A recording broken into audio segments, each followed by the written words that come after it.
if you're going through a tough time right now, you probably know that everybody goes through tough times. They come and they go. There's ups, there's downs, and you probably know that it's gonna end eventually. Eventually, you're gonna be on one of your peaks, and it's gonna slow down. You're gonna have a good time. Something in your life will change, and you'll be enjoying your life more.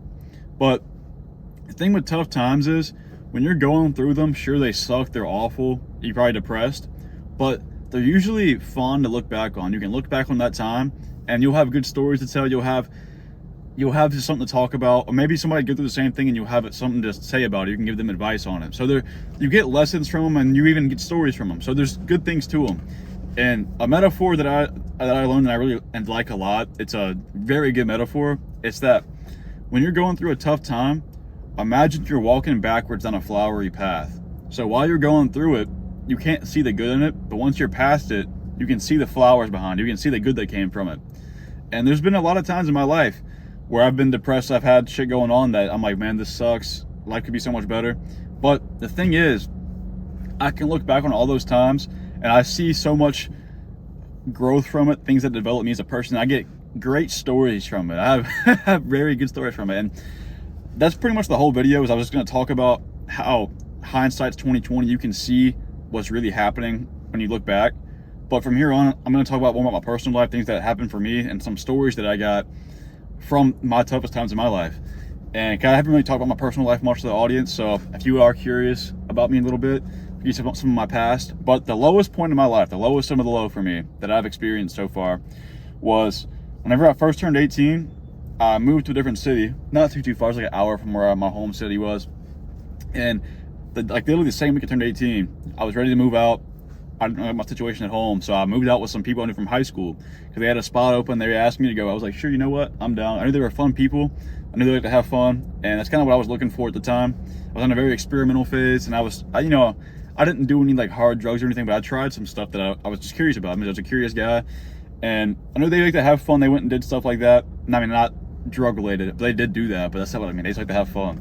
So I thought they were cool guys too. I knew them from school. I figured they were like good people. I was kind of friends with them, so I was like, okay, I didn't really know much about friendship yet. So I was thinking it was gonna be a good crowd to hang out with. I was gonna get some good life experience.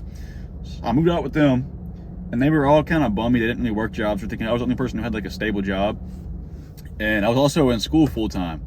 So I was going to school full time and working a ton, trying to pay for all my expenses and everything.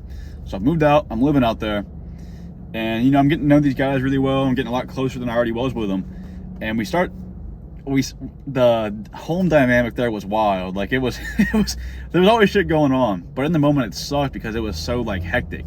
So we didn't make much money. Obviously they weren't really working, and the money that I was making was going to my rent, going to my bills and stuff. So I didn't have a lot of money at the time, and I had to pay off some school too. So all of our groceries, this sounds terrible. This makes me sound like a piece of trash. I was 18, keep that in mind. But all of our groceries, we couldn't afford groceries. So we'd go into like Walmart or something, and we'd walk out with a full buggy of groceries, like just stealing our food because we couldn't afford food for the week. So we'd go in with a buggy, stack it up with like meats and shit, and just walk out with it, and never got in trouble or anything. But we'd walk out, stock up the fridge, and we'd eat. That's how we survived with eating. And at the time, I'm like, damn, I'm fucking broke. I have to do this to fucking survive. And looking back now, it's funny, and I can like tell the story about it. At the time, it's like, damn, dude, I'm fucking struggling. And then there was one time we went to this store, and my friend wanted some steaks. So he put some steaks in his waistband, and they caught him, and he's running out, like, and he's pretty fat too. He was probably like 240 and like 5'6", so he's pretty fat. And he's running out with a steak, and they're chasing behind him. And I see him run past the car. I'm like, wait, where's he going? I see some like security people chasing them. I'm like, oh God. And next thing I know, he runs in the woods. And I hear the guy run by, like security guard. He's on the phone with the cops. Yeah, he's in a red shirt. He's ran into the woods next to us. And I'm like, dude, what is happening right now? Over a steak. So I'm chilling there. I'm like, and my other friend comes back, and he's in the car with me. I'm like, dude, what do we do right now? And we ended up sitting there for like an hour hoping he'd come back, and he never came back. And we were hearing the cop cars and like the sirens and everything, and we're like, dude, he's fucked.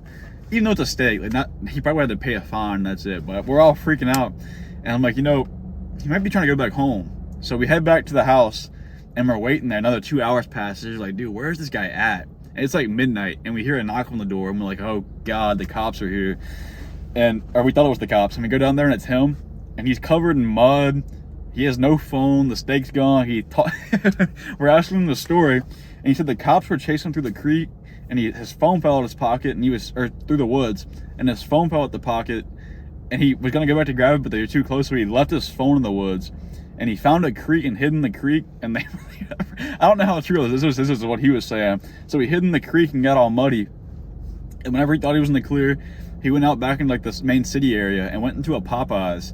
And he got to the Popeyes and he asked somebody to borrow their phone. He didn't have a phone, and he didn't have any of our numbers, so he wanted to log into Snapchat. The Snapchat wanted us to come and get him and tell us where he was at.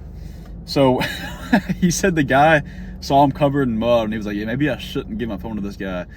And he said, yeah, I don't have Snapchat on my phone, sorry. And he went to turn around, and my friend I don't believe this, my friend swears he heard a Snapchat notification go off on the guy's phone. But there's no way the timing was that good. But that'd be hilarious if that did actually happen. But anyways, my friend couldn't find a phone to borrow, so he just walks all the way back home. Took him like 2 hours because he didn't really know how to get back. He ended up coming back steakless, phoneless, covered in mud. That's just one story. But the main thing I was going to mention about these guys was that we used to drink a lot together. And I never really drank much in high school, so I was starting to kind of get out more, and I was drinking a little bit with them. And we were probably drinking for like 3 months. First 3 months knowing each other, we would drink a lot. And there was one night, well, actually before that night, we were talking, and I was like explaining to them, like, yeah, you know, I'm kind of experimenting with stuff, but there's certain things that I'd never want to try. And one of those drugs I never wanted to try was Xanax, and I made it known to them. One night we're drinking, and we used to take turns bartending. Like one night I would, one night they would. We make drinks for each other. So this one night, I've been drinking a little bit. They gave me a drink, and turns out in that drink, they dropped 3 Xanax in it. And I was, you know, I never wanted to do it, didn't know what it felt like. And I remember I was sitting there, and I'm like, man, there's no way I'm just drunk right now. Like, I could tell something was up. And I'm just hanging out, and I'm like, man, y'all drugged me, huh? I just said it. Like, I just somehow knew. And I said it out loud. I was like, oh, y'all drugged me, didn't y'all? And they just started laughing. I'm like, dude, what the fuck? What are y'all laughing at? And I remember I was so pissed, because if you don't know much about Xanax, it can make you mad. It gets your emotions really hyped up. Like, they call it bar rage. So I got super pissed, and I'm like, who fucking did it? Trying to figure out who it was. And they're like, oh, it was one of my roommates. And he wasn't in the room with us. He was upstairs in his room. And I'm pissed. So I'll go up there to fight him. I'm walking up there to fight this guy, 'cause I'm so mad. And I'm banging on his door. He won't open it. I'm yelling at him, and he walks out in just a towel. And he had his girl with him. And I'm like, bro, I can just call me. I'm like, dude, I'm not about to fight this naked dude. So I was pissed, got in my car, and I didn't drive off, thankfully. One of them stopped me from driving, thankfully. You know, at least there was some saving grace to it. But I ended up going back in my room. I go to sleep. And the worst part about all this was the next day I had an exam for one of my classes, my history class. And I went into a fucking bar coma. Whenever you take it, you'll sleep a long ass time. So I did not wake up the next day, and I slept through my exam, and I ended up failing that class over that. Now, you know, I can't blame it all on them. I shouldn't have been drinking the night before my exam. But still, you know, I wouldn't have overslept if they didn't drug me. And there was just all kind of shit going on at this time, and I was super depressed, terrible mental health, and a lot of stuff going on. So at that time, I was just struggling. I did not enjoy life. I was really hating my life. I didn't have many people to go to. I had one really good friend I was talked to about it every now and then, but, you know, he didn't really experience that, so it was hard to take advice from him. And just at the time, my life sucked. I really hated it, and I could not wait to move out of that house. Could not wait. I think I left early because it just sucked so fucking bad. And I would literally drive home I'd go hang out with my friends in my hometown, and then drive back at like 3 a.m. because I didn't want to be at that house. I stopped being friends with all the people there once they drugged me.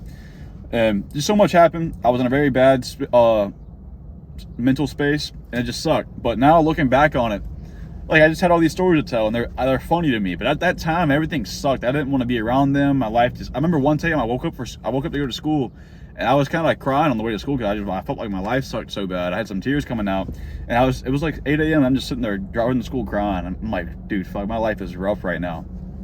And in hindsight, you know, it wasn't that bad. I got a lot of good stories from it. I grew a lot as a person, as a man, and just mentally in general. I matured a lot from that experience. And it made me the person I am today going through that. And I got all these funny stories to tell, because there's a lot more than just that. That's just the tip of the iceberg. That was a very crazy point in my life.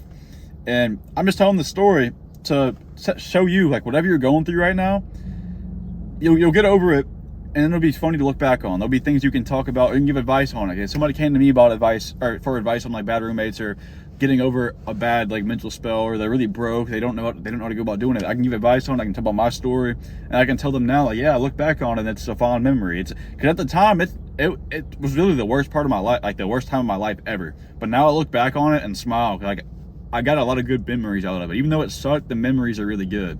So again, you're walking backwards on a flowery path. At the time, I didn't see the flowers yet, but now once I passed the flowers and I'm looking back at it, I can see the good from it. And there's a lot of good, and it's beautiful looking back on.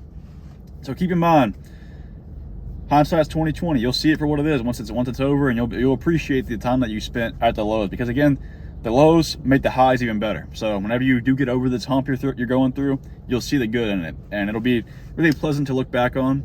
But yeah, some stuff about me. If you wanted to connect with me at all as a creator and you watch my content, a little bit about my life, you know, just not too much, just a small little phase of my life. And that probably doesn't give you the best picture of me, because that was just like a very small phase of my life. That's not really something I partake in often. But see a little something. But that is pretty much the whole video. If you couldn't tell already, I got me a little haircut, a buzz cut. I've been liking it. It's pretty nice. 100 degrees out in Louisiana pretty much every day, so it's been nice. I'm about to get in the running too. I don't want to be all sweaty all the time. It's nice for jiu-jitsu, which I'm about to go to. So I think I'm looking pretty fresh. I think I'm rocking it. Let me know what you think. But besides that, if you got any goals, gonna make that shit happen, you already know. Everything will get better if you're going through something tough, and I will see you in the next video.